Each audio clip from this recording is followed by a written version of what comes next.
Folks, I don't think any of us could have seen the last week for BattleBit coming. I mean, I've always considered BattleBit to be an excellent game since I first tried it, that's never been a doubt in my mind, but the blocky graphics and the fact that the game has a price tag in the first place, it kind of made me wonder just how successful it would be when it would launch into early access. But almost 2 weeks since the launch, and well, g'day there once again viewers, your mate Kamikaze78 here, and today, I really just want to sit down with you all and take a moment to celebrate BattleBit Remastered's success.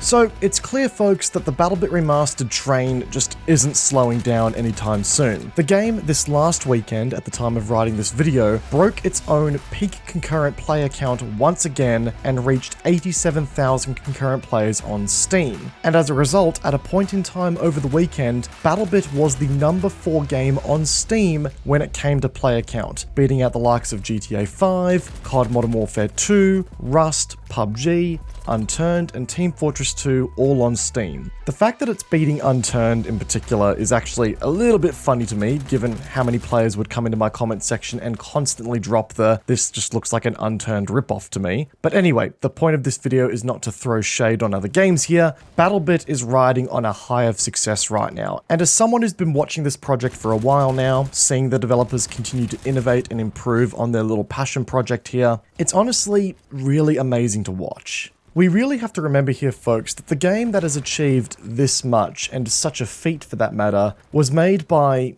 3 developers. 3 bloody people. And that little old team of 3 have managed to deliver a core gameplay experience that is one of the most fun experiences that you can have on the market right now, that just so happens to be backed by a ton of content. And with the wider first-person shooter industry being almost plagued as of late by under-delivering, over-promising, cash-grabbing, half-baked products that always seem to try and reinvent the wheel and almost fix what's not broken in an attempt to try and keep up with some sort of industry hype wave, it always leads to one final destination. That being an end product that feels rushed, without direction, without soul, and only aims to deliver a product that will look good in a trailer to sell itself, but not come through when gamers actually put their hands on the controller or the keyboard to play the thing. So yeah, the point I'm making here is that I think it goes without saying that BattleBit Remastered is a breath of fresh air that many were looking for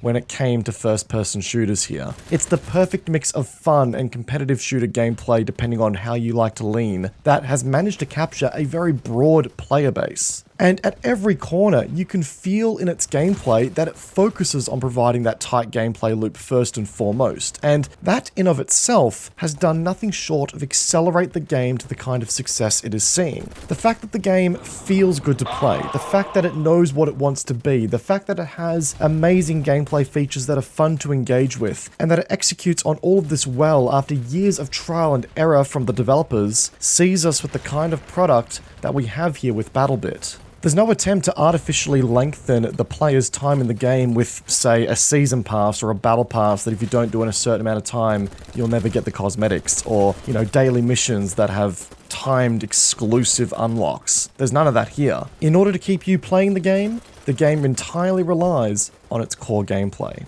And if anything, I think there's a very big lesson that is to be learned from the success that BattleBit has received here. That being, if you take your time in development and put a coherent gameplay experience above all else, then success will come your way, assuming there is an audience for your game.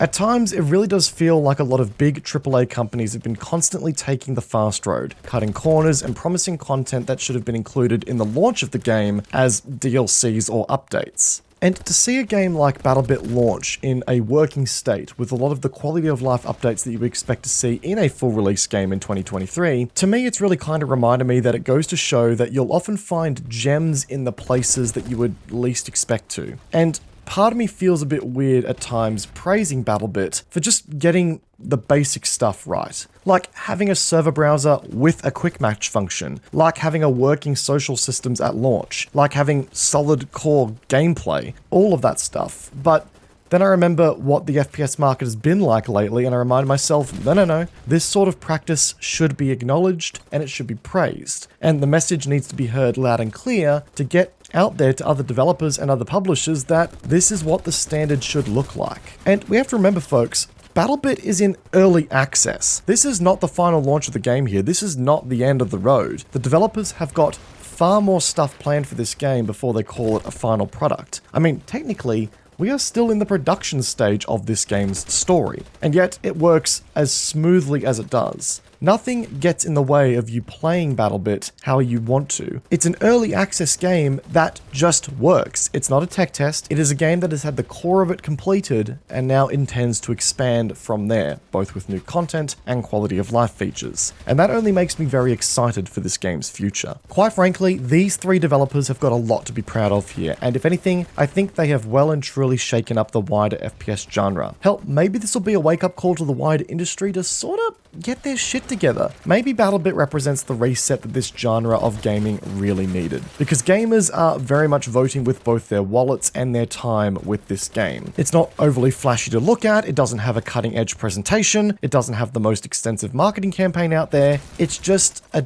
damn good game. And I do hope that this does serve as a bit of a wake-up call to the wider AAA industry out there. Because contrary to what a lot of the wider gaming community may lead you on to believe, I think we all want our favorite games to succeed. We don't necessarily want to see games like Battlefield or COD or any of these other big shooter Goliaths go through the weeds like they have been doing so lately. More good games out there does mean more good games for us to play and more ways in which we can get value for money. But failure from these Goliaths definitely leads open opportunity for indie developers to come in and show what for. And the developers behind BattleBit Remastered have well and truly risen to that challenge, and they have smashed it out of the park. And for that reason, the selfish part of me hopes that the AAA industry takes a little bit longer to catch up, because I envisage that BattleBit Remastered has got a long life ahead of it, and, well, I don't want to see that cut short anytime soon. So guys, as we close off today's video, I want you to all join me in raising a glass to the developers of BattleBit Remastered for, quite frankly, achieving what I don't think any of us expected the game to achieve. It is a true success story in the world of indie game development, and even if BattleBit Remastered stops breaking its peak player counts, records as of today, I still think there's a lot to celebrate here, and the developers should be very proud of everything they've accomplished. And with this video, I kind of wanted to take a moment to put that spotlight there, because I feel like it needs to be done. If you guys enjoyed the video and the background gameplay, then feel free to hit that like button, guys, as it does go a long way to supporting the channel. And say you happen to be new here, consider hitting that subscribe button whilst you're at it, because we've got a lot of BattleBit content coming your guys' way in the near future. And as always, I recommend you guys check out our social media links in the description down below. Once again, guys, I hope you enjoyed today's video. Peace out, and I will see you guys all in the next one. Take care, guys. Have a good one.